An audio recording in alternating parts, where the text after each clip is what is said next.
নিজের ঘরে ফিরেছেন বীরভূমের বাঘ অনুব্রত মণ্ডল। আর সেই খবর পেয়ে প্রিয় দাদাকে দেখতে দলে দলে ছুটে আসছেন বিধায়ক, সাংসদ থেকে শুরু করে দলের নেতা কর্মীরা। বীরভূমের জেলা তৃণমূলের প্রধান কার্যালয়, সেখানে তো একেবারে সাজো সাজো রব পড়ে গিয়েছে। দিকে দিকে পড়েছে অনুব্রত মণ্ডলের ছবি, ফ্লেক্স, ব্যানার। আর এই অবস্থায় অনুব্রত মণ্ডলের আগামী দিন ঠিক কেমন যাবে? ভালো নাকি খারাপ? ফের জেল যাত্রা নাকি পুনরায় জেলার দায়িত্ব প্রাপ্তি? কেষ্টর জীবনে রাহু না কেতুর প্রকোপ, সেটা নির্ধারণ করতে অনুব্রত দুয়ারে জ্যোতিষী মশাই।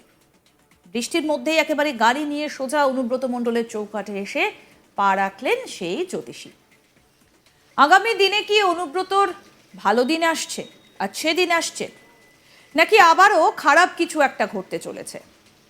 নিশ্চয়ই জানতে ইচ্ছে করছে আপনাদেরও, কারণ আমরা জানি যে প্রায় 2 বছর পর নিচুপট্টির বাড়িতে ফিরেছেন তৃণমূল কংগ্রেসের এই দুর্দান্ত প্রতাপ নেতা অনুব্রত মণ্ডল। তিহারে থাকতে হয়েছে দীর্ঘদিন। ইতিমধ্যেই নিচুপট্টির বাড়িতে ফিরেছেন, যেখান থেকে তাকে গ্রেফতার করা হয়েছিল। তো আগামী দিনে অনুব্রত মণ্ডলের ভাগ্যে কি আছে? শ্রীঘর মুক্ত অনুব্রত মণ্ডলের সাত সকালে হাত দেখলেন জ্যোতিষী মশাই। জানিয়ে দিল দাদার সময় খুব ভালো। তবে এই জ্যোতিষী নিজের নাম এবং পরিচয়ের সমস্ত কিছু প্রকাশ্যে আনতে নারাজ। তার কারণ একটাই, অনুব্রত মণ্ডলের কথা মাথায় রেখেই এই কাজ। এদিন সকালে যথেষ্ট বৃষ্টিও পড়ছিল, আর তারই মধ্যে দেখা যায় ব্রাউন কালারের একটা গাড়ি থেকে নেমে সোজা তিনি চলে যান অনুব্রত মণ্ডলের বাড়ির ভেতর। তারপর কেষ্টর অন্দরমহলে প্রবেশ করেন তিনি। অনেকক্ষণ পর তারপর বেরিয়ে আসেন ওই জ্যোতিষী। তবে ওনাকে অনুব্রতর বাড়ির বাইরে যাবার সময় একাধিক প্রশ্ন করা হলে সমস্ত প্রশ্নই এড়িয়ে গিয়েছেন এই জ্যোতিষী।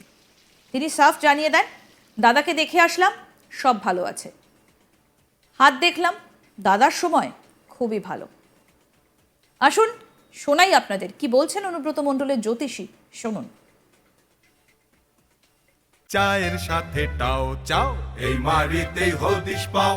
আসল মারি দিচ্ছি মোরা, ওদের এখন কপাল পোড়া। খাচ্ছি মোরা খাচ্ছি, দেখো আসছে মনে খুশির ভাব। ডুবছে ওরা ডুবছে, দেখো আসল মারি লাজবাব। যখন খেলা জমবে আনমোল মারি প্লাসই জিতবে। দাদা দেখেছিলেন আপনাকে? না না, আমি এখানে এসেছিলাম। আপনি তো দাদা জ্যোতিষী নাকি?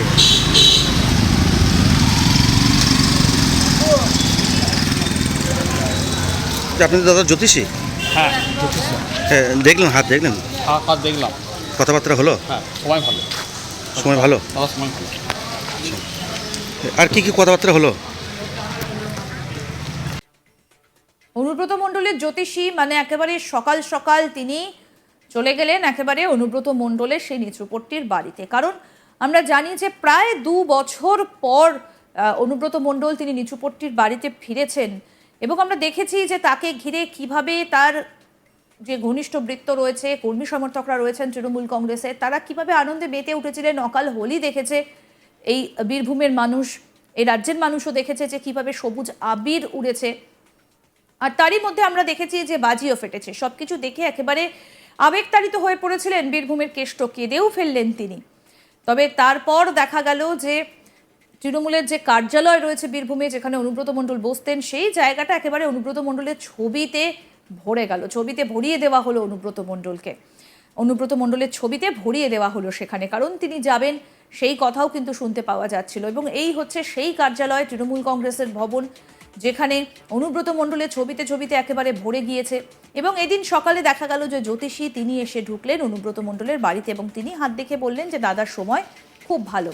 এদিন সকালবেলা প্রচুর বৃষ্টি পড়ছিল, এবং তারই মধ্যে একটা ব্রাউন কালারের গাড়ি থেকে নেমে একেবারে সোজা ভেতরে চলে গেলেন।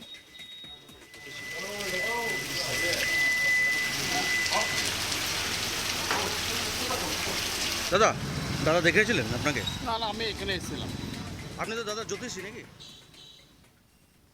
আমাদের প্রতিনিধি শান্তনু কি প্রতিবেদন তুলে ধরেছেন, শুনবো এবার।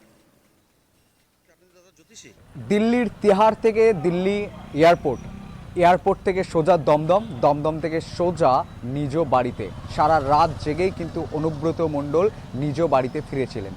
ফেরার পরের দিন দেখা গেল যে অনুব্রত মণ্ডল একেবারে স্বমহিমায়। কিন্তু এই স্বমহিমার আগে অনুব্রত মণ্ডল কি করলেন? না ডাক পাঠালেন তার ঘরোয়া যে জ্যোতিষী আছে, সেই জ্যোতিষী, যে জ্যোতিষী তার হাত দেখতেন, তার কথা মোতাবিক কিন্তু তিনি দিন পরিচালনা করতেন। কিভাবে কোন পোশাক পরবেন, কোন জিনিস কোন রং ব্যবহার করবেন ইত্যাদি সামগ্রিক বিষয় তিনি কিন্তু জেনে নিতেন তার দিনটি কেমন হবে। ঠিক এদিন কিন্তু দেখা গেল সকালবেলাতেই সাত সকালে হাজির হলেন অনুব্রত মণ্ডলের ঘরোয়া জ্যোতিষী। তিনি কিন্তু আসার পর অনুব্রত মণ্ডলের যে গৃহ রয়েছে সেই গৃহর কাছে ঢোকেন। তারপরে তাকে পুলিশ অনুব্রত মণ্ডলের যে অন্দরমহল রয়েছে সেই বসবাসের জায়গা সেইখানে কিন্তু তাকে নিয়ে যাওয়া হয়। কিন্তু এই জ্যোতিষী কিন্তু বেশক্ষণ সময় ধরে কিন্তু ভিতরে ছিলেন। ভিতরে থাকার পর বাহিরে আসেন যখন, বাহিরে আসার পর তাকে একাধিক প্রশ্ন করা হলে জ্যোতিষীজি কিন্তু কোনোভাবে কোনো মন্তব্য করতে চাননি। তবে শেষমেশ তিনি পরিচয় দেন যে হ্যাঁ আমি জ্যোতিষী, দাদার হাত দেখেছি, খুব ভালো সময় এসেছে, এই কথা কিন্তু স্পষ্ট জানিয়ে দিয়েছেন।